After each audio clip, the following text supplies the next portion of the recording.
Millions, and I mean millions of men, deal with symptoms that get in the way of intimacy. But now, with Roman, you can do something about it. Roman addresses a variety of sexual health needs for men. So when the moment for intimacy comes, you can be ready. Roman ready. Roman offers both prescription medication and non-prescription products that help combat the symptoms of ED. But that's not all. They also provide testosterone testing and treatment. Guys, treating low testosterone can help revive your sex drive. And better yet, with Roman, everything is online. That means no waiting rooms, no trips to the pharmacy, just a straightforward digital experience from the comfort of your home. If medication is appropriate, Roman will send it directly to your door. Everything arrives in discreet packaging with free 2-day shipping. Go to ro.co/Chael. That's going to get you 20% off your entire order today. Or just click on the link below.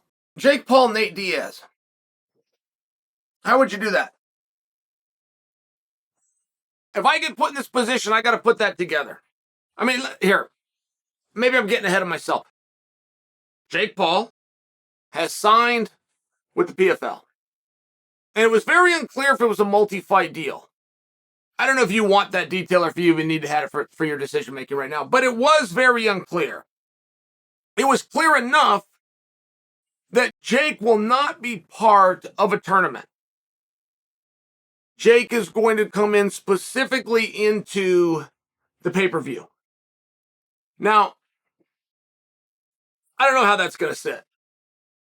I do not know how the boys and girls over there are going to do by being on a pay-per-view, the most coveted spot that our industry has, and for sure opening for a guy that's never done it before. I don't know. Where Jake is at, okay, and don't forget Nate Diaz, free agent right now. Where Jake is at is he's called for a double fight with Diaz. He said, we're going to fight in MMA. And 6 months later, don't ask me the relevance, I'm quoting, he said 6 months later, we're then going to do it in boxing. So I know those things were said. Now, rumor has it that Nate's coming in and attempting to respond. He's talking about, here's the guarantees I need, and we'll sign them both, and we'll do them both. We'll do exactly what you said. But let me stop you right there. Is that the right play? Like, I do get where that's interesting, and I do know of scenarios in years past where that's interesting. To some degree, to do both would be... Now, you can never get it done, right? Roy Jones is going to come over, and he's going to fight Anderson Silva. I apologize. He's going to box. He's going to fight Rampage. But they're going to do it all in one night. They're going to, or in one fight. They're going to box, and the next round is then going to be MMA. Say, okay, well, let's do the same thing, but the first round is MMA, and the second round is you're going to box. But then that's always where the problem comes. That's why you never see it. That's why it never happens. No, we have to start with mine. I have to rig the deck. I probably won't even be around for the second round to do boxing, of which I'm very sure I can finish him if I start with MMA. So now it's like, well, why are we doing it? If you're openly saying that you can't do one of them, why are we doing them? It always turns into a problem. It's the reason it never gets off the ground. But there are times where you could see where that would be of interest to bring a guy over. All right, Ken Shamrock at one point was trying to fight Mike Tyson, and he even called him out. Went on the WWE networks to do it, and he called him out.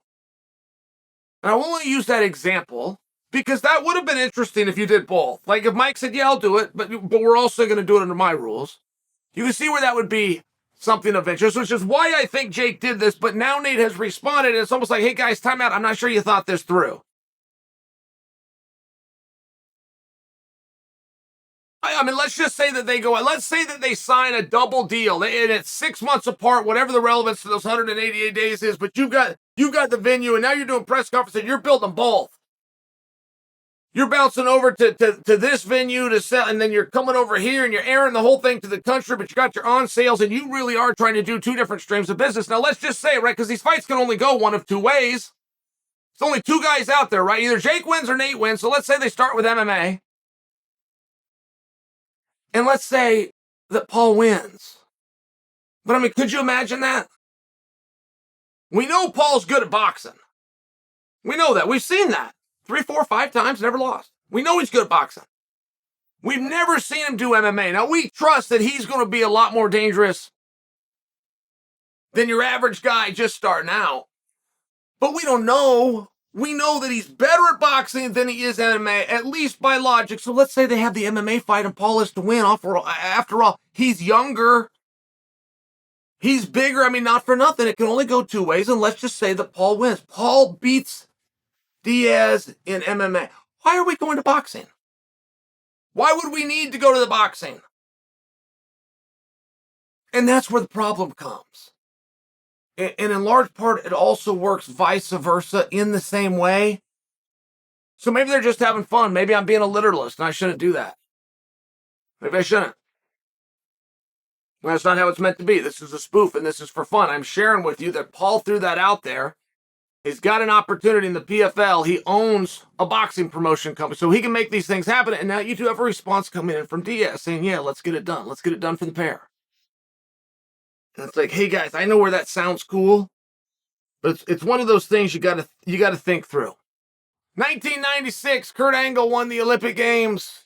They were in Atlanta, aired on NBC, and Kurt told the world through tears with that Olympic gold medal around his neck, if I die tonight, I'll be the happiest man alive.